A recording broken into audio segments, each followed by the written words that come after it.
నమస్తే BCN news కి స్వాగతం. నా పేరు నీలిమ. ముందుగా ముఖ్యాంశాలు. ఇంద్రకీలాద్రిపై ఆషాఢ మాసం ముగింపు ఉత్సవాలు. అమ్మకు సారెను అందజేసిన ఆలయ ఈవో రామారావు దంపతులు. పాలకొల్లు మున్సిపల్ అధికారులతో మంత్రి నిమ్మా రామనాయుడు సమీక్ష. దమ్మాయపత్తి డ్రైన్, బెజవాడ కోడు డ్రైన్ ప్రక్షాళనపై చర్చలు. గూడూరు ఆదిశంకర ఇంజనీరింగ్ కళాశాలలో 10వ మెగా జాబ్ మేళా. యువత సద్వినియోగం చేసుకోవాలంటూ పిలుపు.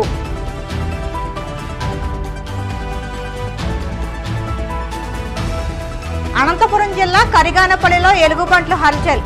అటవీ శాఖ అధికారులు చర్యలు చేపట్టాలంటూ ప్రజల వేడుకోలు. విజయవాడలోని ఇంద్రకీలాద్రిపై కొలువైన దుర్గా మల్లేశ్వర స్వామి ఆలయంలోని దుర్గమ్మకు ప్రత్యేక పూజలు నిర్వహించారు. ఆషాఢ మాసం ముగింపును పురస్కరించుకుని ఆలయ కార్యనిర్వహణాధికారి కెఎస్ రామారావు ఆధ్వర్యంలో అమ్మవారికి సారెను అందజేశారు.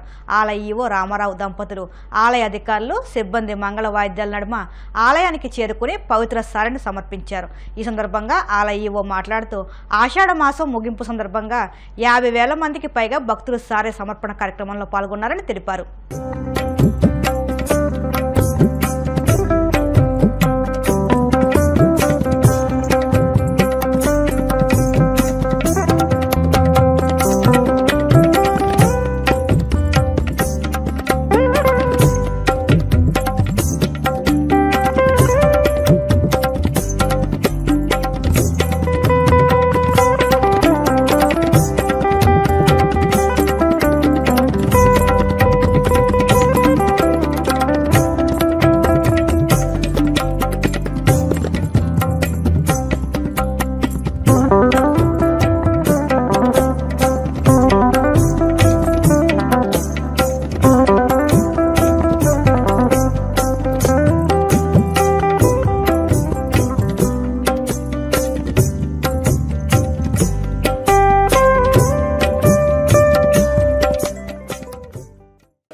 మరి విశేషంగా ఈరోజు చిట్ట చివరి రోజు కావడంతో దేవస్థానం 50 మంది సిబ్బంది, వేద పండితులు, అర్చకులు, అలాగే వివిధ శాఖల అధికారులు, ఈవోతో పాటుగా అందరూ ఈరోజు అమ్మవారికి సారె సమర్పించి ఈ ఆషాఢ మాసం యొక్క ఈ ఉత్సవాన్ని సుసంపన్నం చేసుకోబోతున్నాము. మరి ఇంత గొప్పగా భక్తులు ఆషాఢ మాసంలో స్పందించి వేలాదిగా తరలివచ్చి అమ్మవారిని దర్శించుకుంటూ వస్త్రాలు, సుగంధ ద్రవ్యాలు తయారు చేసుకొని తెచ్చినటువంటి నివేదన అన్నీ అమ్మకు సమర్పించడం మరి చాలా భారతదేశంలోనే బహుశా ఇంత విశిష్టంగా కార్యక్రమాలు ఎక్కడ జరిగి ఉండవేమో అనిపించేంత గొప్పగా విజయవాడ పురవాస్తవ్యులు, చుట్టుపక్కలటువంటి గ్రామస్తులు తండోపతండాలుగా, ముఖ్యంగా మహిళా సంఘాలు గుంపులుగా ఏ ప్రాంతం వాళ్ళు ఆ ప్రాంతం నుంచి విచ్చేసి మరి అమ్మవారిని దర్శించుకున్నారు. దేవస్థానం యొక్క సిబ్బంది, ఇంజనీరింగ్ సిబ్బంది, అన్ని శాఖల యొక్క సిబ్బందులు తగిన ఏర్పాట్లను చేశారు.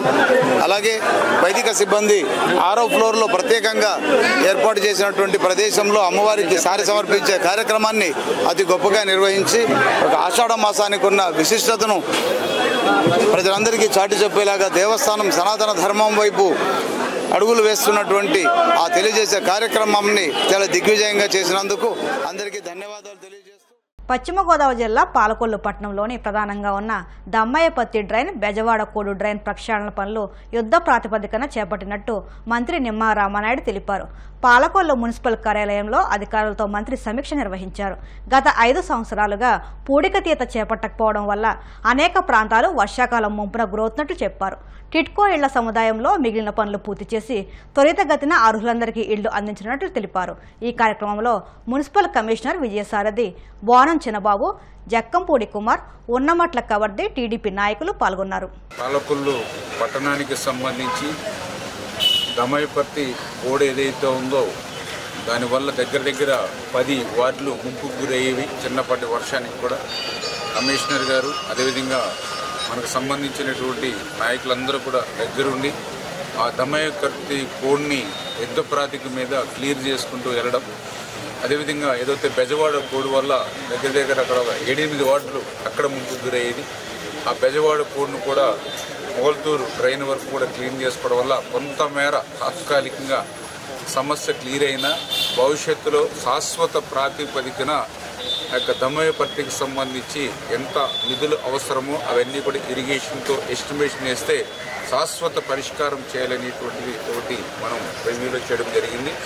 రెండవది ఏదైతే టిట్కో ఇళ్లకు సంబంధించి ఏదైతే బ్యాలెన్స్ వర్క్లు ఏవైతే మనం పనిచేయాలో అవన్నీ కూడా బ్లాక్ వైజు ఫ్లాట్ వైజు ఎంత పర్సంటేజ్ రిమైనింగ్ వర్క్ని చేయాలో కూడా అవన్నీ కూడా ఇమ్మీడియట్లీ ఆ ఫైల్ని పుటప్ చేయమని చెప్పడం జరిగింది. అదేవిధంగా ఏదైతే లోన్స్కి సంబంధించి అంటే బ్యాంకులకి ఇంకా రుణాలు తీసుకోవాల్సిన వాళ్ళు ఎవరైనా ఉంటే కనుక వాళ్ళని ఎవ్వరిని కూడా బ్యాంకులకి పోనివ్వద్దు, వాళ్ళకి ఎవ్వరికి కూడా లోన్స్ ఇవ్వద్దు, తీసుకోకూడదు అని ఈవేళ అధికారులు కూడా స్పష్టంగా వాళ్ళు కూడా ఆదేశాలు ఇవ్వడం జరిగింది. అదేవిధంగా ఇప్పుడు కొత్తగా మనం ఇంకా కన్స్ట్రక్షన్ చేసేది ఏదైతే ఉందో అక్కడ క్లీనింగ్ కానీ, లైటింగ్ కానీ, ఫుట్పాత్ బ్రిడ్జి కానీ, వాటర్ కానీ, డ్రైనేజీ ఇవన్నీ కూడా ఇమీడియట్లీ క్లియర్ చేయమని చెప్పడం జరిగింది. వచ్చే వారం 10 రోజుల్లో ఒకసారి మున్సిపల్ శాఖ మంత్రి నారాయణ గారు కూడా వస్తూ ఉన్నారు. ఆయనతో కూడా అక్కడ రివ్యూ పెట్టుకుని ఆ త్వరితగతంగా ఆ బ్యాలెన్స్ వర్క్లు కూడా కంప్లీట్ చేసి అన్నమాట ప్రకారం వాళ్ళకి ఇల్లుని హ్యాండ్ ఓవర్ చేయాలనే విధంగా నిర్ణయం తీసుకోవడం జరుగుతుంది. అదేవిధంగా ఏదైతే ఇంకా బొండాడు వెంకటరాజు గుప్తా కళాక్షేత్రం, నారా చంద్రబాబు నాయుడు ఉద్యానం, అబ్దుల్ కలాం హెల్త్ పార్కు, ఏదైతే మన హిందూ శ్మశాన వాటిక కైలాసవనం ఇవన్నీ కూడా బ్యాలెన్స్ వర్క్లు ఏవైతే ఉన్నాయో అవి వెంటనే ఫాస్ట్గా క్లియర్ చేయమని చెప్పడం జరిగింది. అదేవిధంగా ఏదైతే 27వ వార్డులో ఉన్నటువంటి క్రిస్టియన్ బరిల్ గ్రౌండ్ ఏదైతే ఉందో దాన్ని కూడా ఒకసారి పరిశీలన చేసి అది కూడా ఒక ఎస్టిమేషన్ కూడా మనం తీసుకోవాలి, దాన్ని కూడా క్లియర్ చేయాలి, అందంగా తీర్చిదిద్దాలని చెప్పడం జరిగింది. అదేవిధంగా 18వ వార్డులో బాబు జగజ్జీవన్ రావు కమ్యూనిటీ హాల్కి సంబంధించి అక్కడ కూడా స్థల సేకరణ విషయంలో కూడా చొరవ చూపమని చెప్పేసి కూడా అధికారులకు చెప్పడం జరిగింది. వీటితో పాటుగా మెయిన్గా వాటర్ సమస్య, డ్రింకింగ్ వాటర్ ఏదైతే ఉందో ఇప్పుడున్నటువంటి వాటర్కి అదనంగా ఇంకా మంచినీళ్ళు మనం మహిళలకి అత్యంత అవసరమైనటువంటి మంచినీరు సౌకర్యాన్ని పెంచడానికి కూడా ప్రతిపాదనలు కూడా సిద్ధం చేయమని చెప్పేసి చెప్పడం జరిగింది. ఇవన్నీ కూడా యుద్ధ ప్రాతిపదికన, ఎందుకంటే 2019 వరకు చకచక అభివృద్ధిని చేసుకుంటూ వెళ్ళాం పాలకుల్లో.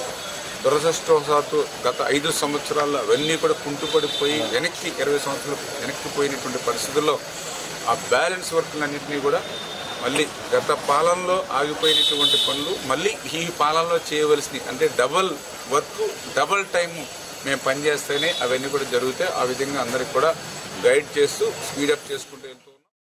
తిరుమల శ్రీవారిని మంత్రులు కొలుసు పార్థసారథి, కొండపల్లి శ్రీనివాస్ దర్శించుకున్నారు. రాష్ట్రాభివృద్ధికి కృషి చేస్తున్న ముఖ్యమంత్రి చంద్రబాబుకు శ్రీవారి ఆశీస్సులు ఎల్లప్పుడూ ఉండాలని కోరుకున్నట్టు తెలిపారు. వీఐపీ బ్రేక్ దర్శన సమయంలో మంత్రులు కొండపల్లి శ్రీనివాస్, పార్థసారథి స్వామివారికి మొక్కులు చెల్లించుకున్నారు. రాష్ట్రంలో టిడ్కో పీఎంఏవై నిర్మాణ దశలోని ఇల్లు పూర్తి చేసి ఏడాదిలోపు లబ్ధిదారులకు అందజేస్తామని పార్థసారథి తెలిపారు. గెలిచిన తర్వాత ఇదే మొట్టమొదటిసారి రావడం నేను, ఎందుకంటే ఒక మంత్రిగా అవకాశం కల్పించిన చంద్రబాబు నాయుడు గారికి నేను ఎంతో రుణపడుతూ గత నెల రోజులుగా మినిస్ట్రీ తాలూకా పోర్ట్ఫోలియోని కొంచెం అర్థం చేసుకుంటూ ఈరోజు మొట్టమొదటిసారిగా తిరుపతి రావడం జరుగుతుంది. స్వామివారి ఆశీస్సులు పొందడానికి, మరి ఆయనకి మొక్కుబడి చెల్లించుకోవడానికి.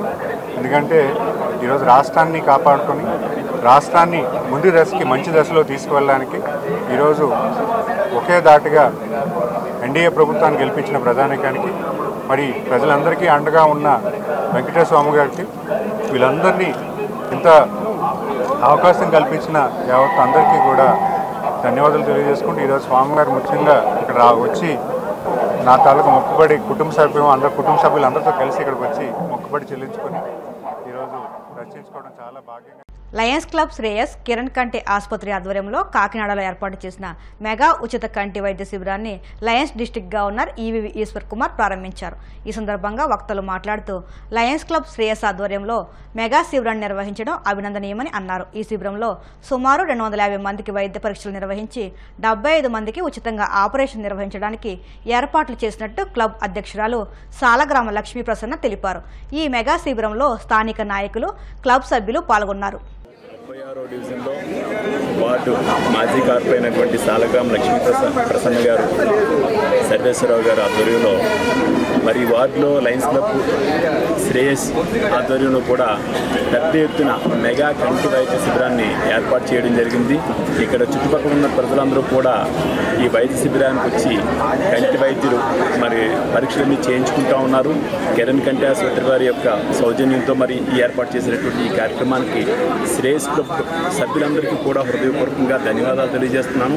ఎందుకంటే కంటి చూపు ఎంత ముఖ్యమైనది అనే దాని మీద లయన్స్ క్లబ్ విజన్ మీద, అంటే గ్లోబల్ కాజెస్ ఏదైతే ఉందో విజన్ మీద, కంటి చూపు మీద ఏదైతే ఉందో దాని మీద పరీక్షలు చేయించడం, వీరికి అవసరమైనటువంటి మరి ఆపరేషన్స్ ఏమైనా ఉన్నాయంటే ఉచితంగా చేయించడం, వాళ్ళకి కళ్ళజోళ్ళు అందించడం అనేది మెయిన్గా పెట్టుకుంది ఈ లక్ష్యం. మరి దీని చేరువలో లక్ష్మీప్రసన్న గారు అధ్యక్షులుగా ఉండి, క్లబ్ అధ్యక్షులుగా ఉండి వారి యొక్క సభ్యులందరూ కూడా మరి దీన్ని దిగ్విజయం చేయడం వారిని అభినందిస్తూ ఉన్నాం. మన స్థానిక 36వ వార్డు ప్రిగోడా స్కూల్లో కిరణ్ కంటి ఆసుపత్రి వారి ఆధ్వర్యంలో వారి సహకారంతో కంటి వైద్య శిబిరం ఏర్పాటు చేయడం జరిగింది. అలాగే ఉచిత ఆపరేషన్స్ కూడా ఎవరికైతే అవసరం ఉన్నాయో వారి ఎంతమంది వచ్చినా సరే వారికి చేయడానికి కూడా ఇక్కడ ఏర్పాటు చేయడం జరిగింది. మా లయన్స్ క్లబ్ తరఫు నుంచి ప్రత్యేక శ్రద్ధ తీసుకుని మా టీం మెంబర్స్ అందరూ కూడా చాలా యాక్టివ్గా పార్టిసిపేట్ చేయడం జరిగింది. అలాగే ఇక్కడ వార్డులో ఉన్నటువంటి ఎన్డీఏ కూటమి సభ్యులు కానీ, వివిధ పార్టీ సభ్యులు కానీ అందరూ కూడా పూర్తి సహకారంతో అందరూ కూడా ఈ కార్యక్రమం చేయడం జరుగుతుంది.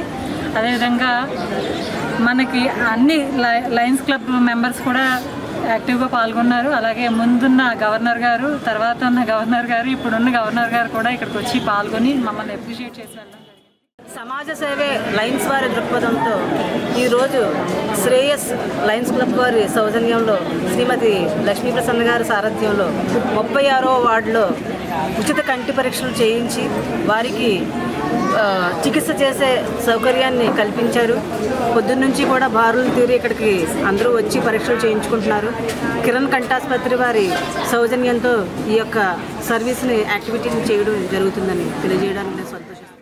గూడూరు ఆదిశంకర ఇంజనీరింగ్ కళాశాలలో మెగా జాబ్ మేళా నిర్వహిస్తున్నామని అనేక కంపెనీల ప్రతినిధులు హాజరవుతారని, నిరుద్యోగులు ఈ అవకాశాన్ని సద్వినియోగం చేసుకోవాలని కళాశాల ప్రిన్సిపల్ మురగదాస్ కోరారు. తిరుపతి జిల్లా గూడూరులోని ఆదిశంకర ఇంజనీరింగ్ కళాశాలలో మీడియా సమావేశం నిర్వహించారు. ఈ నెల 10వ తేదీ మెగా జాబ్ మేళా నిర్వహిస్తున్నామని, అనేక బహుళజాతి కంపెనీల ప్రతినిధులు ఇంటర్వ్యూలు నిర్వహిస్తారని, దివ్యాంగులు కూడా జాబ్ మేళాలో పాల్గొనవచ్చని తెలిపారు. నిరుద్యోగులు ఈ అవకాశాన్ని సద్వినియోగం చేసుకోవాలని కోరారు. ఈ సమావేశంలో కంపెనీల ప్రతినిధులు ఇమాన్యుయల్, విజయ నిర్మల తదితరులు పాల్గొన్నారు. of Adishankara College of Engineering Technology is planning to host a mega placement drive, job drive on August 10th. That is on Saturday, coming Saturday. This job mela will have opening of around 5,000 employment for the students graduating from 7th standard to MTech, and the companies like IT companies, ITES, core companies, finance-based companies like Muthoot Finance, Jio, and many companies are yet to hit in the campus on August 10th.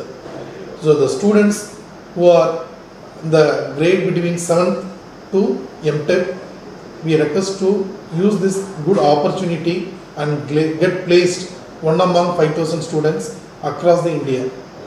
So the salary packages will vary from 1.2 LPA to maximum of 7 LPA and 10 LPA depending on the graduation as well as the competency.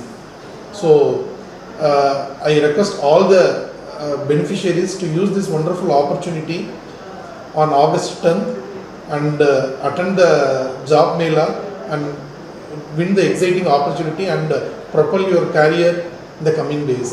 Wish you all the very best. Now I request our members to add few more things related to this job mela. ఇప్పుడు కాసేపు ప్రకటనలు.